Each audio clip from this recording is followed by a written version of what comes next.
Mr. Chairman. Senator Corker.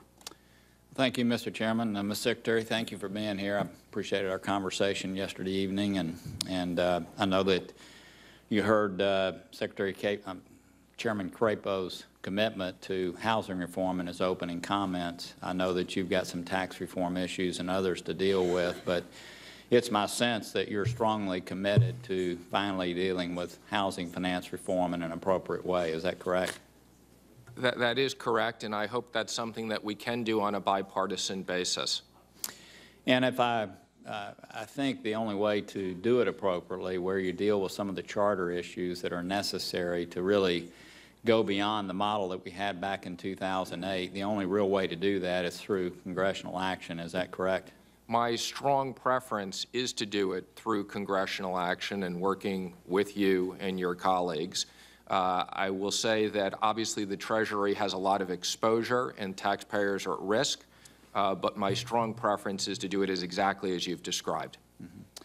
I talked to you a little bit about I guess a couple nights ago, Mr. Watt called me to talk a little bit about a conversation we had here publicly about the capital cushion and some other issues. And, you know, I sincerely believe that he feels strongly about the position that he has laid out. I discussed that with you a little bit last night, and I know your position there, but it seems like we've got another 75 days or so to figure out the appropriate resolve to that. Is that correct?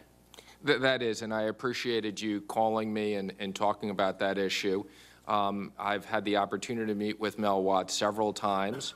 Last time we talked about the dividend extensively, and I did tell him that it was our expectation at Treasury that they would pay us the dividend, and we hope they continue to do so per the agreement.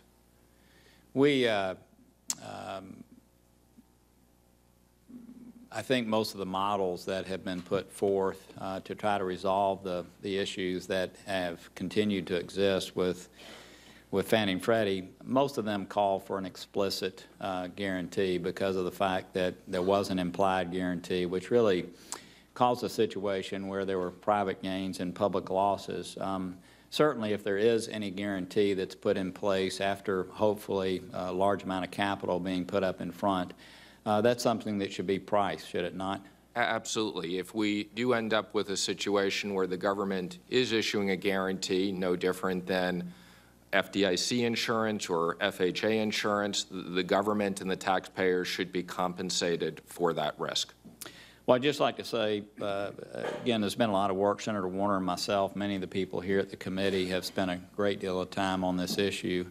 As I mentioned to you last night, I doubt we'll have a Secretary of Treasury like you that knows as much about this topic as you, and I look at this as a tremendous opportunity really to resolve this issue because of your knowledge and the strong interest on our committee. I think when we attempted this back in 2013, we did so in a fashion that was so complicated, very difficult, even though we passed something out of the committee, to bring that into the mainstream on the floor and certainly in front of the American people.